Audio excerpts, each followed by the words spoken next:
अस्सलाम वालेकुम everyone, welcome to my YouTube channel miss lawyer. कानूनी शहादत ऑर्डर 1984 में आज का जो टॉपिक हम डिस्कस करेंगे वो है डाइंग डिक्लेरेशन।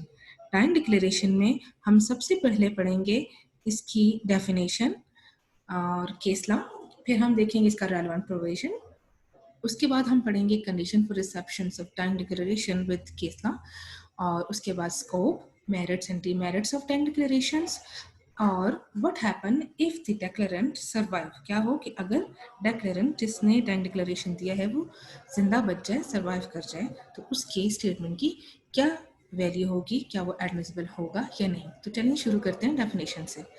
डेफिनेशन कहती है dying declaration is a statement made by person as to explain told about his a cause of death or any circumstances of the transaction which result in his death। Definition में वो आपको explain कर रहे हैं कि dying declaration एक statement है, मरने वाले बंदे का एक स्टेटमेंट है जिसमें या तो वो अपना वजह काज बता रहा है कि मेरे मरने की वजह सबब क्या है, या फिर कोई ऐसा सरकमस्टांसेस बता रहा है जिससे ये वजह पता चल रही है कि ये इसकी मौत की वजह बनी है। इसके ऊपर एक केस ला है, पकाला नारायण स्वामी वर्सेस एम्पियर AIR 1939। ये इंडिया का एक केस है जिसमें एक हस्बैंड ने अपनी वाइफ को बताया था कि वो अपने फ्रेंड से कुछ पैसे लेने के लिए जा रहा है जो उसने उधार दिए हुए थे, और वो वापस नहीं लौटता बल्कि उसका मर्डर हो जाता है। तो सर्कमस्टांसेस ये बता रहे होते हैं कि जिसने पैसे देने होते हैं उसने पैसे देने के बजाय उसको मर्डर कर दिया। इसका रेलेवेंट प्रोविजंस है आर्टिकल 46(1) कानून शहादत, 46 सब आर्टिकल 1 कानून शहादत ऑर्डर 1984, और condition for receptions of dying declaration.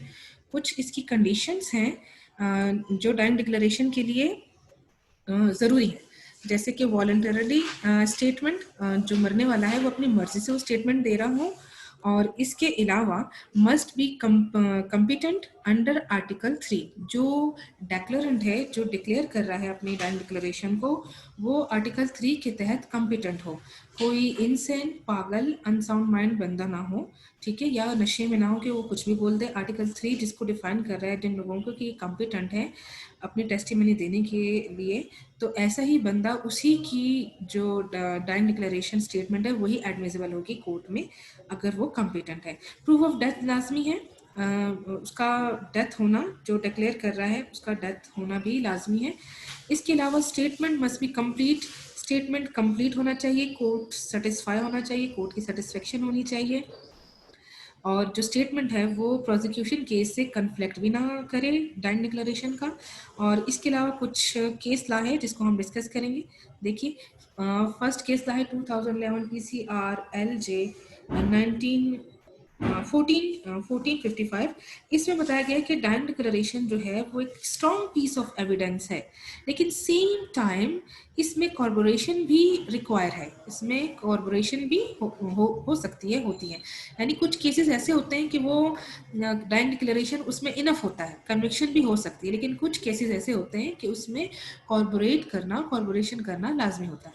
1991 MLD 1937 दूसरा केस देखिए, कहते हैं कि डाइंग डिक्लेरेशन को अपेयरिंग एज ट्रूथफुल, सच माना गया है, ठीक है, इसको इग्नोर नहीं किया जा सकता। स्कोप इसका ये सिर्फ और सिर्फ रेलेवेंट है क्रिमिनल केसेस में।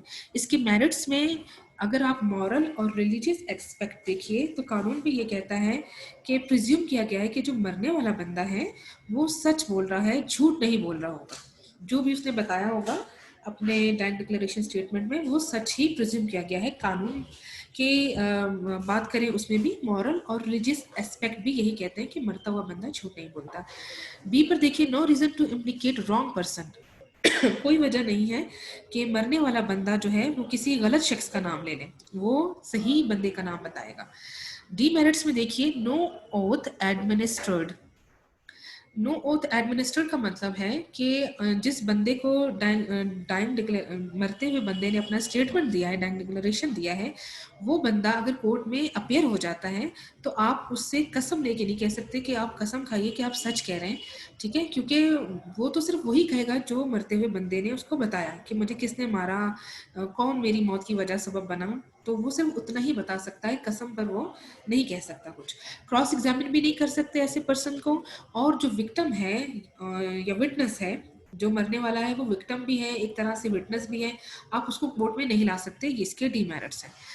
नेक्स्ट पॉइंट देखिए, what happen if the declarant survive, क्या हो अगर डेक्लेरेंट जो है वो सर्वाइव कर जाए, यानी एक बंदा जिसने अपना डाइंग डिक्लेरेशन स्टेटमेंट रिकॉर्ड करवाया और रिकॉर्ड करने के बाद वो हॉस्पिटल गया और वो बच गया, सेहतयाब हो गया, तो उसके जो स्टेटमेंट उसकी क्या वो as a dying declaration admissible होगा कोर्ट में या नहीं, ये क्वेश्चन है। तो इसका आंसर ये है कि डाइंग डिक्लेरेशन तब वो एडमिसिबल नहीं होगा अगर वो सर्वाइव कर जाता है।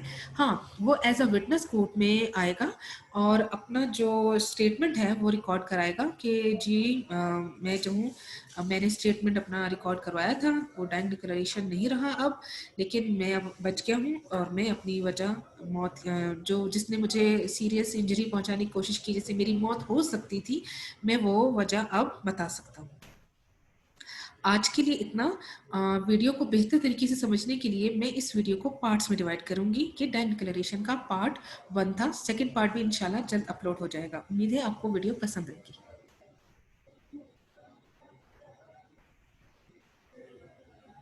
अनिका तुम्हें उसका रेफरेंस क्यों दिया? हाँ, तो इंडिया के केस का, तो ये पाकिस्तान